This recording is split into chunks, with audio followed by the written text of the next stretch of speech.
Morning. Today we discuss about the uh, motivational theories which we discussed in the last class. We discussed about the leadership styles and all those. And today we discuss about the motivational theories which are developed by different authors like Maslow's, McGregor's, okay, and ERG theory, Hedgeberg's theory. So there are many theories are there. So we are discussing a few here. Okay. So first and foremost thing is hello. Am I audible? Yes. Yes, sir. Okay. Okay. Okay. Fine. Fine. So Maslow's hierarchy of need theory. So this is one very important maxim in all the organizations. They look into this kind of theories because we know that hierarchy of needs. So needs is very important term which you need to know here because all people will be having variety of needs.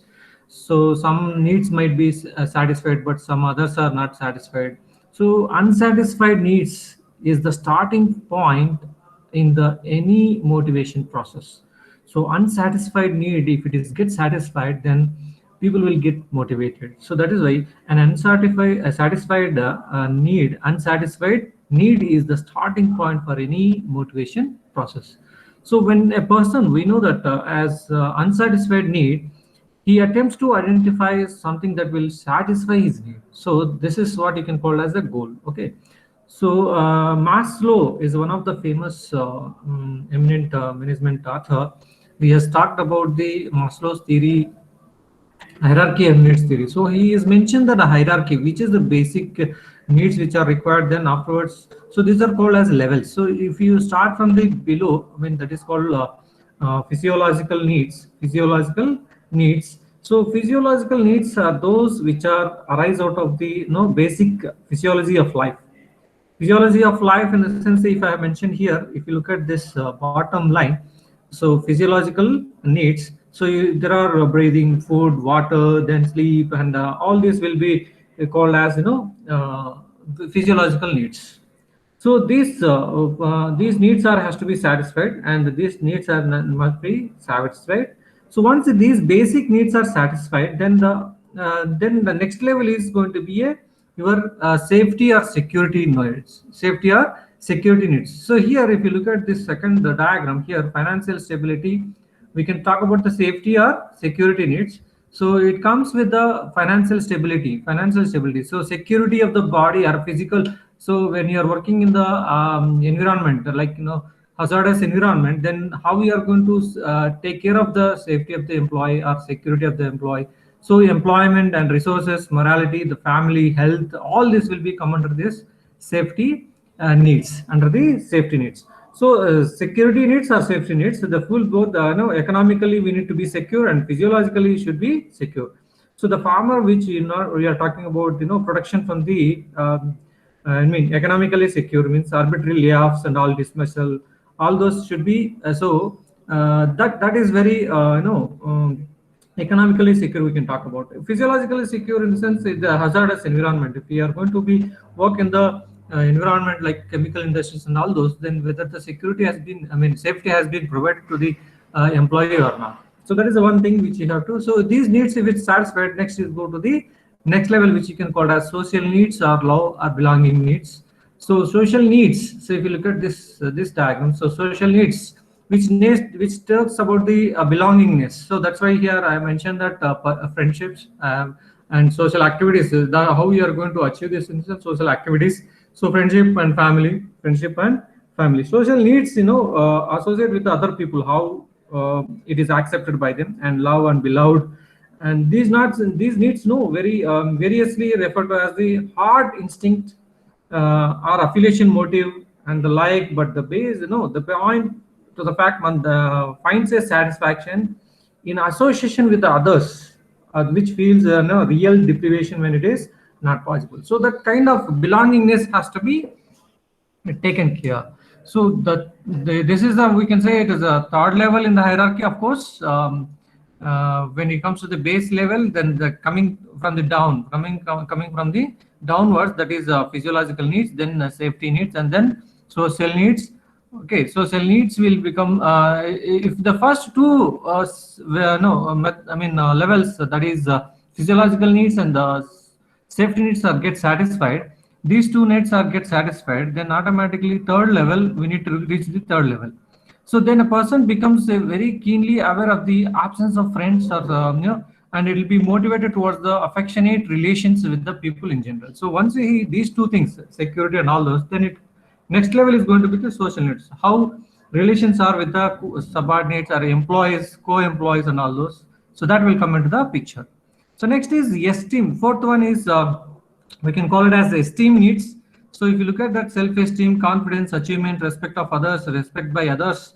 So people will get respect by others or respect of others. Then we can say that esteem need is also get satisfied. So at the fourth level, we know this is in the hierarchy, we can call it as esteem needs or ego needs, which are generally classified into two subsets, of course.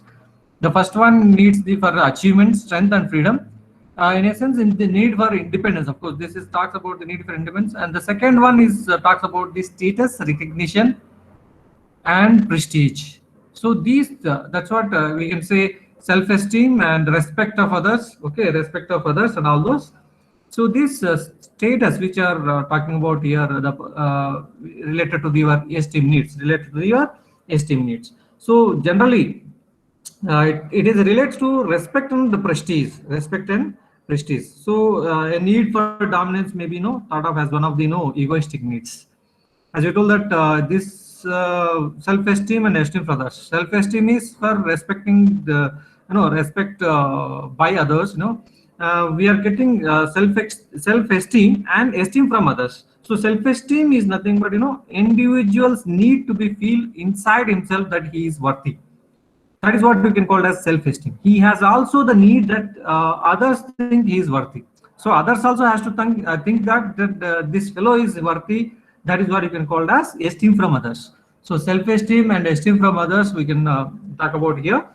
And next level, which you can call as self-actualization or self-fulfillment needs, we can talk about in any self-actualization needs. So if you look at the morality, creativity, spontaneity, problem solving, lack of prejudice, acceptance of facts, all this we can come under the self-actualization.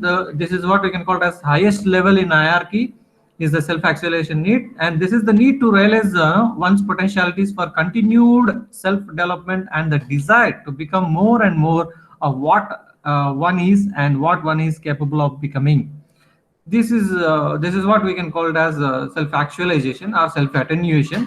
So if I give you some examples, say a musician must create a music, an artist must paint, okay, and poet must write, but in order to achieve the ultimate satisfaction.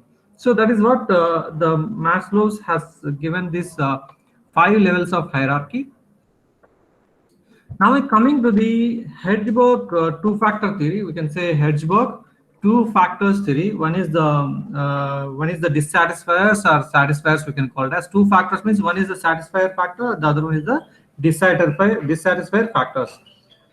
So here, if you look at the Maslow's hierarchy of needs, provides about the people and their behavior. So Maslow talks about the people and as well as their behaviors. And we know this Hertzberg and others who have come out with a two-factor theory, which is you can call it as maintenance. No, he has talked about the motivators or satisfiers. We can call it as motivators or satisfiers. The factors, maintenance factor, Eigen factors, we can talk about here. If you look at the influenced by Eigen factors and then satisfiers. So these two, one is the hygiene factor, the other one is the satisfier factor. So generally, the main hygiene factors he has mentioned, though here he has mentioned actually around 10. So here I mentioned only a few. So if you look at that supervisor who knows the work, I mean co-worker relations and working conditions, policies and rules, supervisor quality, base wages, salary, all these will come under the hygiene factors. So a good relationship with one supervisor and relationship with the ones, with the peers as well, a fair salary, job security, good working conditions, and personal life. Okay, a good relationship with the subordinates. All this will be come under these hygiene factors. So here, Hertzberg two-factor principle talks about. I mean, this is what we can leads to the dissatisfaction if it is not having the these factors, so it leads to the job dissatisfaction.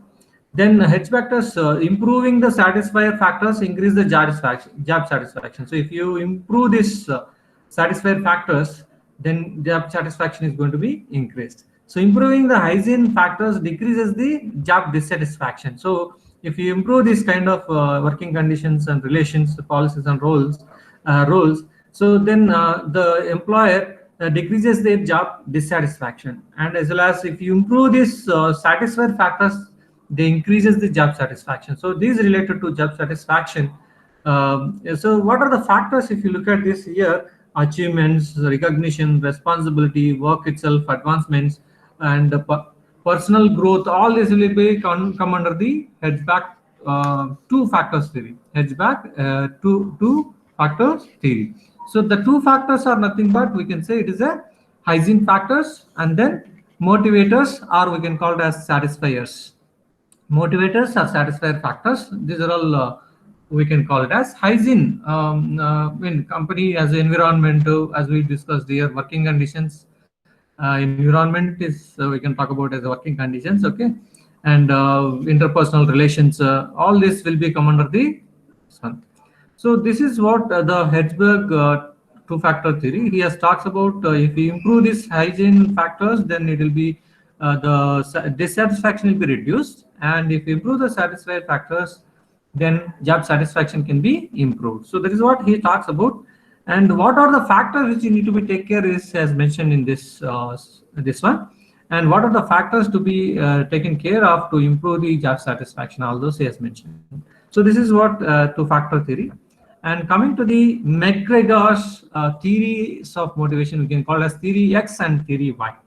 We can call it as theory X and theory Y. So what is theory X? So here the Elton Mayo helped this Douglas McGregor to come out with this theory X and theory Y, and he talks about his theory of human nature. This is theory of human nature: attitude, direction, responsibility, motivation, creativity, and all those. So theory X, what he has assumed that the most of the people are not willing to assume the responsibility. So in the theory X, most of the people are not willing to assume the responsibility. They do not like to work and they like to be directed. They like to be directed. And after defining this theory X, then question whether these views of human nature are correct or not. So, and if management practice based on one, it is correct. Okay. So basing this analysis on Maslow's hierarchy of needs, Gregor concluded that no, the theory X is wrong. So therefore, he developed another theory which is called as theory Y. So afterwards, he developed the theory Y. Once he concluded with the theory X is wrong. So this assumed that the people are not lazy by nature. This theory Y talks about the people are not lazy by nature, and the work is as natural as play, and the people can work naturally if motivated, get motivated. And the theory X,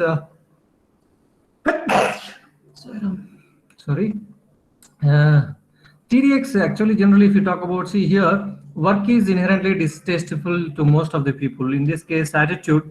The theory X talks about we dislike work, find it is boring, and will avoid it if it can. So whereas in this direction point of view, we must be forced or coerced to make the right effort. So most of the people are not ambitious, have little desire for responsibility, and they prefer to be directed. They prefer to be directed. So we need to be direct, forced to be directed. And most people have little capacity for creativity in solving organizations issues. So most of us creativity, except when it comes to the getting around the rules. And motivation, we are motivated mainly by money and fears about their job security. So they get motivated only by the money. Motivation occurs only at the physiological and safety level. So if you look at the most Maslow's, there are first basic two levels. It is motivation occurs only in these two levels in the case of theory X. And most people must closely controlled, forced to achieve the organizational objectives and all those. So responsibility point of view, rather than be directed to accept the responsibility which we avoid. So these are the 5 important parameters which is need to be discussed when theory X is involved. And similarly, when it comes to the theory Y, work is natural as if the conditions are favorable. So we need to work. So the people will in the theory Y. So we need to work and wants to take an interest in it. So under the right conditions, we can enjoy it. So self-control is often responsible in achieving these organization goals. And also the motivation here, if you look at this under the right conditions, we are motivated by the desire to realize our own potentials. So motivation occurs at the social esteem and self-actualization levels. If you look at this, the other 3 levels can be achieved in this theory Y.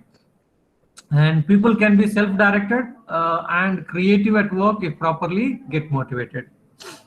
So creativity in the sense we are highly creative in nature, because if we get motivated, then they'll come out with a highly creative nature. So people can be self-directed and creative at work if properly get motivated. This is about theory X and theory Y. Not assured that the theory X is very good and theory Y is bad, or vice versa. We can say a manager who adapts to theory X will be of the type who orders people and is more task oriented. So if he adopts the theory X, then it will be like more task oriented, So a manager who adopts this theory Y will be more relation oriented and will care for worker and all those. But only combination of both theory and X, theory Y will give a manager good control over his group. So if he takes the 2 theories for more theories of motivation, then he'll be having a good control over the subordinates. So this is about the theory X and theory Y. Next, coming to the we discussed here 3 theories of motivation, and we have many theories of motivation like ERG theory, expectancy theory, Vroom's expectancy theory, and all this. Generally, these motivational theories are divided into 3 kinds of 3 broad heads, we can say, that is content theories, process theories, and reinforcement theories. So content theories tell us what motivates an individual. So content theories talk about what motivates an individual, and so generally this which causes the behavior. Generally, it is causes with human nature, and one more is we can say it is a process theory. So in the process theory, we talk about this Vroom's expectancy theory and Adams equity theory. And in the reinforcement theory, we talk about the behavior modification theory. So this is all about this process theories talks about answer the question how behavior is caused, and reinforcement theory talks about the ways in which the behavior is learned. So shaped as are modified. So this is about these 3 major theories, but here I have discussed only the content theories according to that Maslow's and 2-factor theory and theory X and theory Y, and some of the theories, process and reinforcement theories, we can discuss through assignments. Okay, right. So next, very important in the directing function is we discuss the leading and communication. Okay, and very importantly, there are 3 important things are there: communication and leading and all those. So what is meant by communication? So communication, we can say it is the process or it is the transfer of information from one person to the another person. So generally, the communication is the process of transmitting the ideas, transfer of the information, or transmitting the ideas or thoughts from one person to the another, or transferring the information from one person to the another person for the purpose of creating understanding in the thinking of the person receiving the ideas or information. And also it can be, it is said to be that communication is nothing but exchange of the facts, or exchange of the ideas, or exchange of the opinions, or exchange of the emotions by 2 or more persons. Then that is what we can call it as communication. So the effectiveness of communication is largely depends on the proper understanding of what is being communicated. So if your effective communication, if you're looking at it, largely depends on what you are going to be communicating and what you are receiving at the other end. So the correct interpretation and understanding of these messages is very important from the point of view of organizational efficiency, because from the top to the lower level, the communication to be effective. So in order to be the communication effective, the interpretation of the data which you want to communicate and our messages need to be understood in a better manner. So that is what the communication is very important. Then then we have a different systems of communication or methods of communication. So if you look at this, according to the organizational structure, there are different what is called as formal and informal communication, and direction of expression. If you say according to the direction of expression, downward communication, upward communication, or horizontal communication, so which can be from top down or bottom up communication, or top down communication, which you can say top down in the sense downward communication, and bottom up in the sense it is from the lower level to the higher top level management, how we communicate. And horizontal communication in the sense is the same level, in the middle level with the different departments. So that is what you can call as horizontal communication. And according to the way of expression, we can say verbal and non-verbal communication. According to the way of expression, we can say verbal or non-verbal or written communication, which you can say verbal in sense written communication. Non-verbal instance, it is going to be some kind of gestures, facial expressions, eye contact, signs and symbols, which are called as the non-verbal way of communications. Okay, so this is the types of communication. As we told that the forms of communication is one is the verbal, non-verbal, and then top to down, top to bottom, or top-down approach or bottom-up approach communication, downward communication, upward communication, horizontal communication, cross communication, of course. Cross communication with the say I can work, production engineer can talk to the design manager. That is what you can call as cross communication, and production engineer can discuss with the design manager. I am talking about manager and engineer. So there are two different levels, and the two cross department, we can say cross communication. Okay, this is what you can say cross communication. And when it discuss about the downward communication, in the sense the communication which flows from upper level managers to the lower level managers, upper level managers to the lower level managers. That's what we can call it as downward communication, which flows from this, upper instance, it may be a superior, if it talks about the superior and subordinate relation, so superior to subordinate or manager to the employer. So in this, generally the type of messages which you are communicating in the case of downward communication is job instructions, say job rationales and the procedures and the practices information, and the feedback and instructions, orders, all these orders, instructions, rules, and all these will come under the message which you want to communicate from the superior to the subordinate. So these are the type of the messages which you want to communicate from the upper level to the lower level. So this is what we say downward communication. And coming to the next upward communication, that is bottom to up. And here this is just reverse of your what you have talked about, the top down, downward communication. And here it flows from the subordinate to the superiors, means it is a reverse transmission of messages from the lower to the higher levels of the organizations. Lower level to the higher levels of the organization, means subordinate to the superior, and superior to the or employee to the manager to the vice president, like that it will goes on. So from the low level to the high level. So the communication, the transmission of messages from lower level to the higher levels of the organization, which you can call as upward communication. So such as communication initiated by the subordinates with their subordinates. So what kind of messages that he is going to be sent?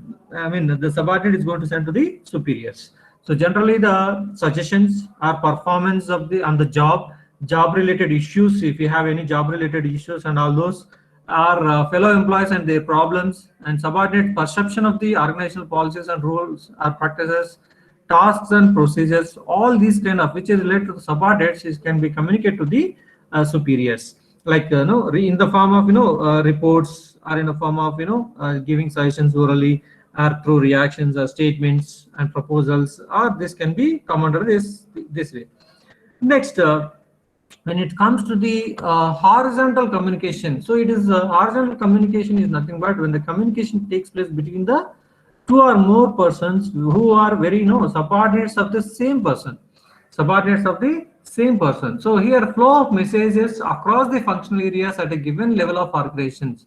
So this permits the people at the same level of communicate directly. Same level means say low level managers, all superiors can communicate. All superiors with the different functional areas, can communicate among them. So that is what you can call as, say for example, middle level managers can communicate with the, who are all at the different functional areas can communicate among them. So that is what we can call as horizontal communication. Horizontal communication. So here, what kind of horizontal communication can be happen in the sense here, such as facilitates the problem solving, information sharing across the different work groups. So sometimes you need to have the information related to the production and the quality or production into the design.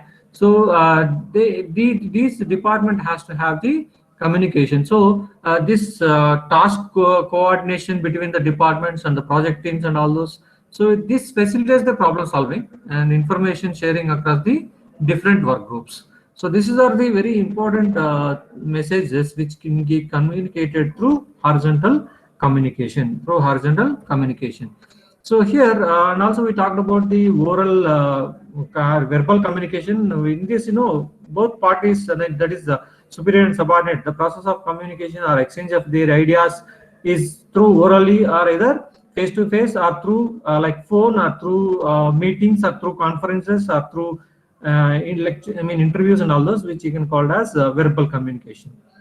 Whereas oral communication, and whereas written communication, which you can talk about the type of communication where we can write in the form of graphs, diagrams, pictures are used to convey the information. And coming to the barriers to the successful communication. So why the communication will not be successful in the case of any organization. So what are the barriers in the communications? So generally more levels in the organization structure, which are very an information has to pass more levels in the, because when there is a lot of levels, I can say, if we talked about the top level, middle level and low level, and if we keep as the case of narrow span of control, in the case of narrow span of control, the more levels are there. In that case, the communication, the structure which is having the narrow span of control, the information is very difficult to pass. And also long and unstructured channels of communication, that is also one of the problem, and heavy workloads at certain level of organizations, and sender unable to symbolize the information correctly, sometimes the receiver ignoring the information, conflicting information, and sometimes receiver tending to evaluate the information from his own angle, like that. So many are there. So he has defined in a different way, that is internal factors and environmental factors. In the internal factors, he's talked about the individual emotion and perception and unsuitable channels, inconsistency of verbal and non-verbal, and different. When it comes to the environmental factors, different power and status, different goals, lack of formal channel, psychological and economic factors also will be affecting in this communication. So these are the some of the points which are, we can say, the barriers in a communication. So if I want to make the effective communication, so and improve the communication, so what kind of things can be? So here we can say that the sending means sending direct and simple messages using many channels. So give the clear words, give the clear languages, okay, attractive delivery styles, sincerity, and then concentration, feedback, patience, and empathy, all these factors which improves the communication. And feedback system to know whether the manager has been understand correctly or not what he has communicated. So that is, the feedback helps us to know whether the manager has been understand correctly or not. So adapting face-to-face communication, so we can have the direct communication, face-to-face communication, and message is time the messages carefully and communicate when the receiver is motivated to listen. Okay, then patience and empathy is very important, and also sensitive to private world of the receiver, and introduce a proper amount of redundancy in the messages, some amount of repetitions of information so that it is not misunderstood. Okay, so repetitive kind of thing should be not be there. Those things has to be improvised.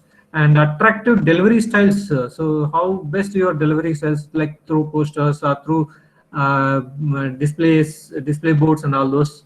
So you can communicate in a proper way, and the clear words, the words which you want to catch, catchy words, kind of catchy words to be used, so that is easily communicated to the lower levels also. So sincerity, concentration, and then feedback, all these factors which you can improve the communication. So today I stopped here, and we'll discuss the coordination in the next class. So I'll stop here. Wait a minute, don't leave the class.